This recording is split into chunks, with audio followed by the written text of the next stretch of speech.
Boa noite, minhas irmãs amadas, graça e paz.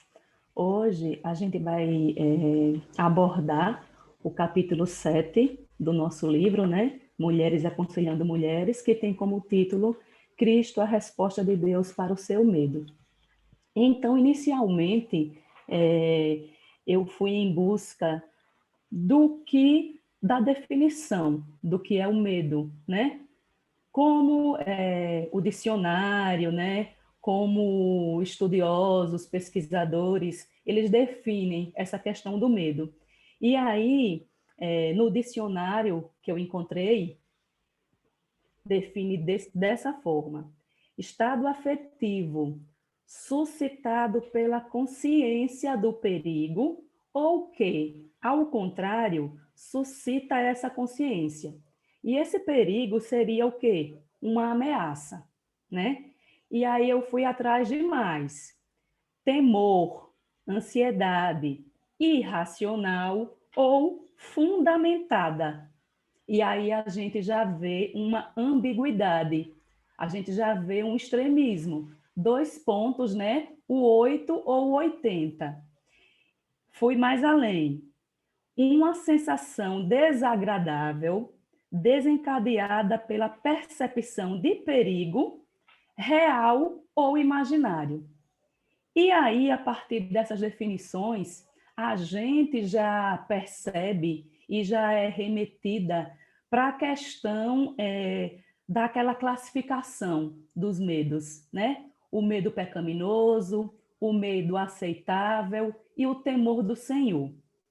E daí eu fui mais além e encontrei termos semelhantes: acovardamento, covardia, desânimo, desbrio, fraqueza, horror, pavor, receio, sobressalto, susto, terror, tremor e temor. E, dentre esses termos semelhantes, eu grifei alguns para a gente já poder abordar a questão dos medos pecaminosos, né? A gente já vê dentro da definição de medo que ele abrange esses medos pecaminosos que tanto nos aflige no nosso dia a dia. Então, eu grifei acovardamento, covardia, desânimo, fraqueza, horror, pavor, terror. Porque a gente sabe que, e a autora ela também nos lembra disso, né? Que o medo é algo natural, né? Ela até traz uma parte aqui que Deus nos dá a habilidade de sentir medo, né? Ela coloca isso em outro ponto também. Então, o medo é inerente ao ser humano, né? Só que a gente sabe que esse medo inerente ao ser humano, o medo natural, ele é em forma de prudência, né? Ele é em forma de um medo aceitável. Contudo, quando a gente vai analisar a questão da ambiguidade e dos extremismos, né? A questão do medo irracional, a questão do medo imaginário, a questão das circunstâncias e dos nossos pensamentos ou nossas reações, dos e se, o que é que pode acontecer, né? Quando a gente de repente se coloca numa posição de controle, eu controlo minha vida, né? E se isso, e se aquilo, o que é que eu vou fazer? E aí, esse medo pecaminoso, ele de repente surge e toma conta do nosso ser, da nossa vida, das nossas reações, das nossas ações, e pode, né, chegar à questão da paralisia, né? O medo, ele pode nos paralisar, né? Ele pode desencadear a questão de reações, de motivações, de causas, né, pecaminosas, os maus frutos que esse medo pode produzir se, de repente, essas motivações forem motivações, né, que geram a questão do pecado, né? Da natureza pecaminosa que, infelizmente, habita em nós. E dessa forma, essas motivações, eu aqui elenquei algumas, né? Medo do homem, medo da tragédia, medo da morte, medo da exposição, que eu lembro até que Carol, quando ela abordou um capítulo, ela colocou essa questão do medo da exposição, eu até escrevi aqui, né? A gente tem medo de se expor, a gente tem medo de até mesmo de falar ou de ter uma postura sincera de quem somos, né? Da nossa fragilidade, das nossas fraquezas e limitações, com medo do que o outro vai pensar de nós, né? E até mesmo isso nos leva, muitas vezes, a julgar o outro, a atacar o outro em defesa, né? Mesmos. Então, veja, a gente pode perceber, né, quantas causas, quantas motivações, né, que o medo pode gerar em nossas vidas a ponto de gerar o pecado, né? Medos pecaminosos. E aí eu já quero também trazer a questão das cinco perguntas que a autora traz para a gente, né? Porque a partir dessas cinco questões é que a gente vai refletir, né? Quais as causas e motivações desse medo que eu estou sentindo, né? Que ambiguidades, que extremos, quais são as suas consequências, os maus frutos que esse medo produz na minha vida e na vida do outro. Porque nós sabemos, né, que o pecado, ele sempre gera outro pecado. Que o pecado, ele não se circunscreve a só a minha vida, né? Ele não fica só em mim.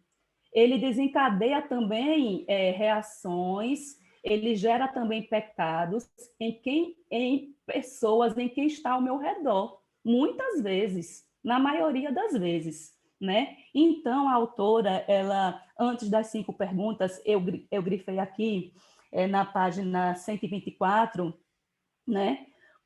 Que ela fala bem assim, está no segundo parágrafo.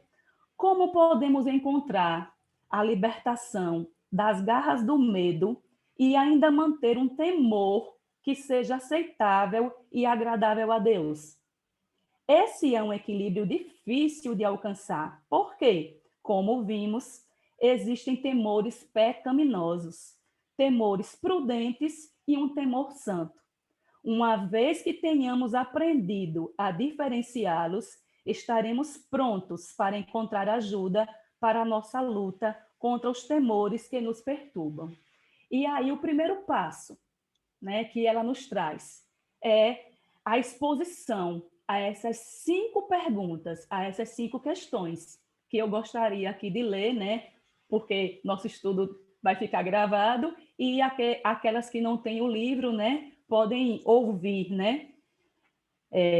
Primeiro, o que cativa os meus pensamentos quanto sou tentada a temer? De quais maneiras permito que o medo me paralise e me impeça de cumprir as responsabilidades que Deus me deu? Quando sou tentada a ceder aos temores pecaminosos, o que meu coração está desejando mais do que Cristo? Estou em busca de alívio, fuga, aprovação, aceitação ou conforto? Tenho tentado manipular ou controlar outros de alguma maneira? Amigos, cônjuge, filhos, colegas de trabalho, por causa dos meus temores? Em outras palavras, me beneficio por cultivar meus temores? O que creio sobre Deus quando eu estou com medo? Então, meninas, né? Essas cinco questões, elas nos levam a refletir as motivações do nosso coração e o quanto nós somos capazes, né, de causar o mal, né, gerar o pecado em nossas vidas e na vida dos outros, a partir de uma fuga, de uma tentativa de proteção, né, conosco mesmo, para não nos mostrarmos como somos, né? Muitas vezes para não reconhecermos nossas fraquezas, nossas limitações, né? Reconhecermos que não temos o controle das situações. Porque, assim, durante a leitura, né, Deus ia muito falando ao meu coração sobre o controle que tanto nós almejamos ter, esse falso controle que pensamos ter e que, na verdade, nós não temos. Esse controle que só pertence ao nosso Pai, ao nosso Deus, né? Criador de todas as coisas, mantenedor de todas as coisas, que nos sustenta, né? Que trata os nossos corações, que é soberano, que é poderoso e que tem o controle de tudo, está acima de tudo e está acima de todos. Esse Deus maravilhoso, soberano, que nenhuma folha cai de uma árvore se não for do consentimento dele. Então, quem sou eu? Né? Quem sou eu? Quem somos nós? Para pensarmos que temos controle sobre alguma coisa, sobre alguma circunstância, sobre alguma situação, sobre alguma adversidade. Quem sou eu, né, para poder agir de alguma forma, né, a beneficiar a mim mesmo em detrimento do outro? Quem sou eu? Né? Esse medo que me paralisa, esse medo pecaminoso que muitas vezes deturpa, né, o amor de Deus por mim, né? E que ele me ama e porque ele me ama é que eu posso amar, né? Me cega, tira a minha visão desse amor, né, que ele tem por mim e que me impulsiona a amar ao próximo, que me faz enxergar as minhas fraquezas, as minhas limitações e o quanto eu sou dependente do Senhor, o quanto eu careço, o quanto eu necessito, o quanto eu preciso da ação de Deus na minha vida. E que o controle é dele, o controle está nas mãos dele. Eu não possuo esse controle, né? A mim só cabe me entregar, né, nas mãos do nosso Deus, ao seu controle, à sua vontade, à sua soberania e ao seu poder, né? E assim, essas 5 questões, elas nos levam a essa reflexão, né? E aí, eu gostaria de trazer um exemplo, tá? Vamos abrir nossa Bíblia, eu vou abrir aqui a minha, em Marcos 14, Marcos capítulo 14, e vou ler os versículos 29 e 31. Eu gostaria de trazer um exemplo, né, de um medo paralisante, pecaminoso, de um apóstolo, de um discípulo, de um amigo, de um companheiro, né, de Jesus, que foi Pedro. E eu vou ler esses 2 versículos.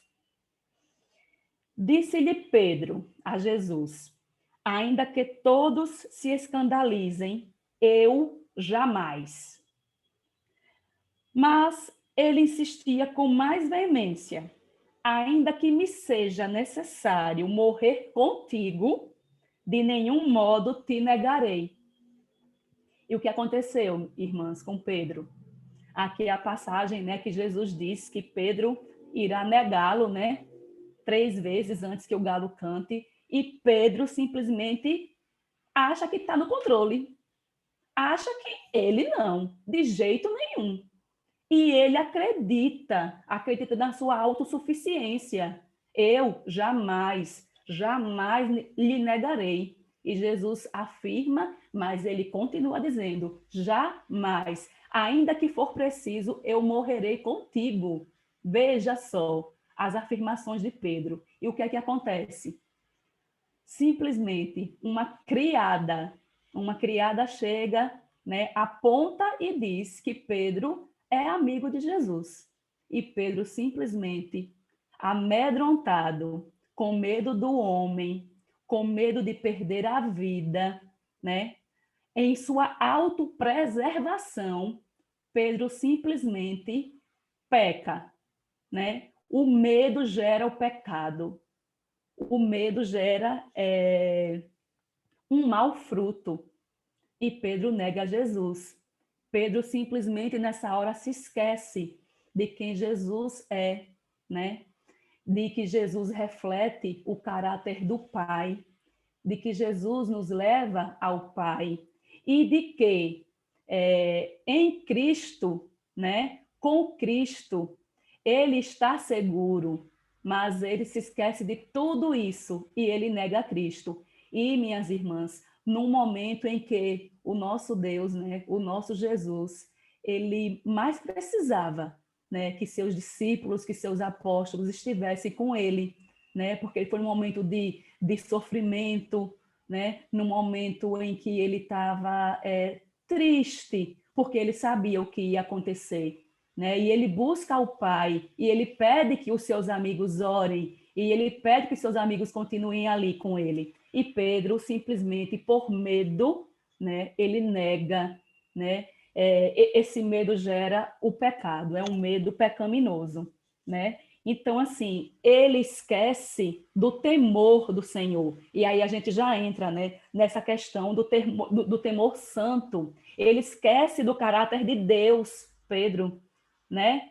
Nessa ação, nessa postura, né? Nesse negar, nesse medo que ele tem e que produz esse pecado, esse mau fruto, ele esquece do temor santo, ele esquece de quem é Deus, de quem é Jesus, ele esquece desse caráter de Deus, da soberania de Deus, do poder de Deus, né? Ele esquece que em Cristo nós somos muito mais que vencedores, né? Ele esquece que todas as coisas cooperam para o nosso bem em Cristo, em Deus, em Cristo Jesus, né? E isso, né, também nos ensina de que nós devemos buscar a esse Deus, nós devemos confiar, né, nesse Deus, nós devemos estar sempre buscando esse temor ao Senhor, né? Esse temor que gera em nós vida, que gera em nós força, que gera em nós coragem, né? Que gera em nós uma dependência do Deus que tudo pode, do Deus que é por nós e que nos diz: se eu sou por ti, quem será contra ti, né? Então, assim, eu trouxe, né, esse exemplo de Pedro para que a gente refletisse, né, que nós temos que buscar esse temor santo, né, essa reverência ao Senhor, em conhecê-lo, em amá-lo, né? E aí, meninas, a gente remete à primeira parte do nosso livro, né, que tanto nos mostrou que nós devemos buscar o conhecimento do Senhor, o conhecimento da sua palavra, o conhecimento da sua verdade, o conhecimento da sua vontade. Porque só assim nós vamos conhecer o caráter de Deus, vamos conhecer os seus atributos, né? E vamos a cada dia, nessa comunhão, nesse conhecimento, amá-lo cada vez mais, porque esse conhecimento vai gerando esse amor que o próprio Deus gera em nossos corações, né? E dessa forma, buscar honrá-lo, buscar engrandecê-lo, glorificá-lo e ter uma vida, viver uma vida em gratidão, em obediência a esse Deus soberano, a esse Deus poderoso, que em sua soberania é amoroso, é bondoso e está conosco, né? Então, assim, a gente já entra nessa parte do temor santo, né? E eu também grifei aqui, né, que ela fala na página agora 129, né, que a resposta ao seu temor é encontrada em Cristo, aquele que resgata a quem ama das garras do pecado e liberta dos temores que oprimem.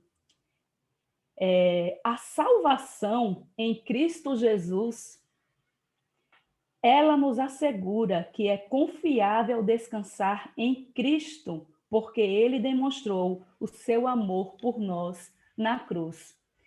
Então, minhas irmãs amadas, a autora, né, o próprio Deus, né, a gente sabe que é o Senhor quem nos inspira, é o Senhor quem nos conduz, né, e nos usa como instrumento da sua graça em suas mãos para nos edificar, né, edificar umas às outras, né, para tanto através da sua palavra como através também de nossas vidas, né, da vida de todas nós. O Senhor, ele traz a exortação, né? Ele traz a edificação, ele traz as orientações necessárias, ele traz as palavras de vida eterna, e aqui nesse capítulo ele está nos chamando, né? Nos dando visão, tirando, muitas vezes, né? Eu acho que depende muito também da nossa condição, né? A cada coração, a cada vida, o Senhor vai falar de uma forma, né? Vai falar de acordo com aquilo que a gente necessita, né? O Espírito Santo habita em nós e esse Espírito ele se encarrega, né? De estar tratando as áreas que precisam ser tratadas em nossos corações, nos mostrando esses medos que assim, medos que deveriam ser em circunstâncias salutar, que deveriam ser prudentes, mas que, dependendo das motivações do nosso coração, dependendo do centro, né? Qual é o centro do seu coração? Para onde seu coração está voltado? Dependendo disso, esse medo pode gerar o pecado, pode gerar maus frutos, pode ser pecaminoso, pode lhe paralisar, pode lhe deter, né? Pode lhe impedir de abençoar, lhe impedir de compartilhar as boas novas, lhe impedir de disseminar, né? Tanto no meio da nossa igreja, na nossa comunidade, como também em todo lugar que a planta do seu pé tocar, você vai lhe impedir de você ser um instrumento da graça de Deus, um instrumento do Senhor, nas mãos do Senhor, porque você, eu, né, nós temos essa tendência de desviar, né, de desviar esse centro do nosso coração, que deve ser Cristo, para nós mesmas, né? O egoísmo, o orgulho, né? Tudo isso que a gente viu antes, essa autopreservação, né? Esse medo da exposição, muitas vezes até esse controle que é falso, né? Medo da tragédia, né? Quantas vezes a gente assim fica pensando em coisas que nem aconteceram e que nem vão acontecer, mas que na nossa cabeça, na nossa mente, é aquele turbilhão e você já pensou que aconteceu, você já ficou doente, né? Você já ficou ansiosa, já ficou angustiada, né? Assim, tudo isso, gente, pecados. Pecados que a gente sabe, a gente tem aprendido que são pecados, né? E a gente está deixando, né, que isso brote do nosso coração. Quando a gente desvia o nosso olhar, né, de Cristo, da sua obra, né, do seu sacrifício por cada uma de nós, nos dando vida, nos dando libertação dos nossos temores, dos nossos pecados, né? A gente esquece de tudo isso quando a gente se dobra, quando a gente se permite, quando a gente se deixa vencer pelo medo, né? Eu estava ouvindo o pastor Paulo Júnior em uma pregação sobre o medo e eu achei muito interessante. ele colocou que na Bíblia nós vamos encontrar a expressão, né? O mandamento mesmo, né? Um imperativo de Deus dizendo: não temas 365 vezes. Não temas 365 vezes. E ele fala 365 vezes, 365 dias. Deus fala para você e para mim, não temas, né? E a gente pode colocar depois, porque eu estou contigo, né? A minha graça te basta. Eu sou poderoso, né? O meu poder se aperfeiçoa onde? Na sua fraqueza. Nós temos que estar disponíveis a esse agir de Deus nas nossas vidas. Nós temos que olhar para Cristo, temos que olhar para as boas novas do Evangelho e temos que nos dobrar mesmo, né, a essa soberania de Deus em reverência, em amor, em obediência. Esse é o temor santo, né? E também, já finalizando, né, assim, reconhecermos que nós somos falhas, nós somos fracas, nós estamos em processo de santificação, nós somos santas porque fomos separadas por Deus e estamos nesse processo caminhando juntas. Muitas vezes o meu medo não é o seu medo, né? Muitas vezes o nível do meu medo não é o nível do seu. E nós temos que pedir a Deus também sensibilidade, pedir a Deus amor, né? Pedir a Deus que gere em nossos corações essa sensibilidade de tratarmos umas com as outras no aconselhamento, né? Umas às outras, tendo como foco também que Deus não faz acepção de pessoas, né? Todas nós somos carentes do amor de Deus, né? E todas nós fomos alcançadas por sua graça, né? Não tem assim ninguém melhor do que ninguém, né? Eu posso estar na caminhada lá na frente um pouquinho, outra pode estar um pouquinho mais atrás, mas nós estamos aqui, né, para ajudarmos umas às outras, né, para, através do amor de Deus em nossas vidas, né, refletirmos esse amor, refletirmos o caráter de Cristo, né, sermos esse canal de bênção, né, muitas vezes assim, mostrarmos umas às outras que cada uma pode procurar, né?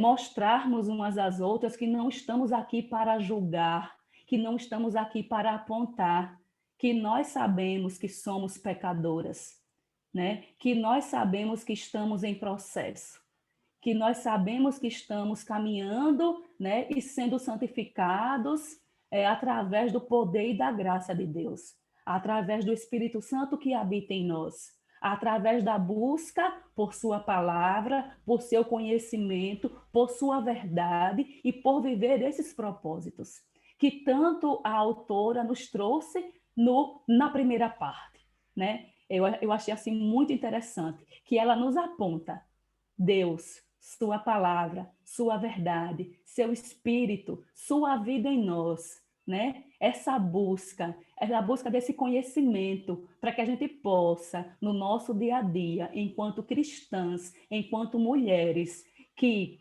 amam umas às outras, que querem o melhor de Deus umas para as outras, aconselham umas às outras, tendo a sensibilidade, o amor, né? Procurando compreender umas às outras, né?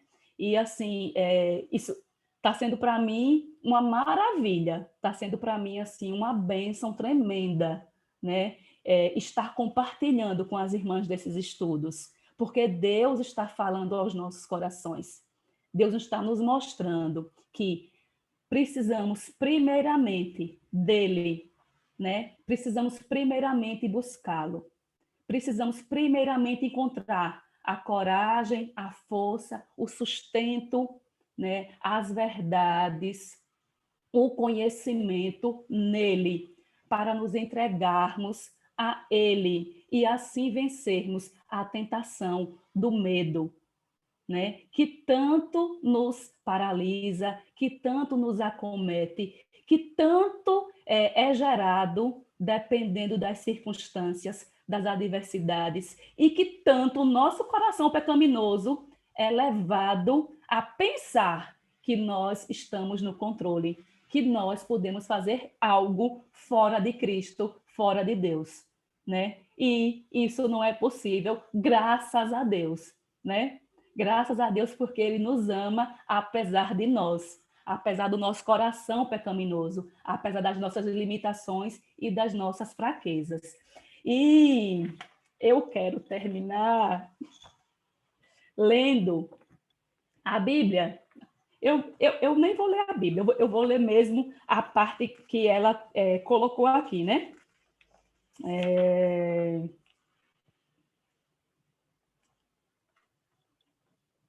A parte que ela colocou já na última folha mesmo, na última página, página 135, né? Quando ela fala que Cristo é a resposta para todo medo, e aí ela vem no último parágrafo, né? Ela traz: mas agora, assim diz o Senhor, que te criou, ó Jacó, e que te formou, ó Israel. Não temas, porque eu te remi. Chamei-te pelo teu nome, tu és meu. Quando passares pelas águas, eu serei contigo. Quando pelos rios, eles não te submergirão. Quando passares pelo fogo, não te queimarás, nem a chama arderá em ti. Porque eu sou o Senhor, teu Deus, o Santo de Israel, o teu Salvador. Dei o Egito por teu resgate e a Etiópia e Sebá por ti. E deu também, meninas, o seu único filho, perfeito, perfeito, para viver aqui, para viver uma vida entre nós, pecadores imperfeitos, e morrer em nosso lugar para nos conceder, para nos dar a salvação, a vida eterna, né? Para nos dar o perdão, para nos redimir, para nos santificar, para nos salvar e nos transformar dia após dia, de glória em glória, para a sua glória, para a honra e para o seu louvor, né? Que Deus nos abençoe, né? Que Ele trate os nossos corações, que Ele gere em nossos corações, né?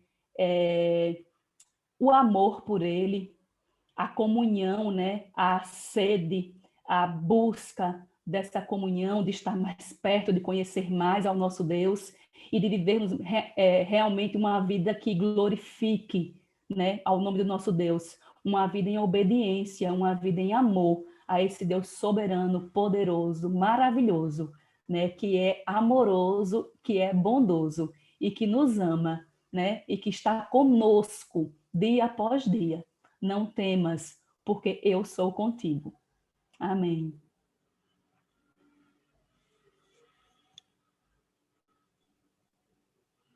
Amém. Louvado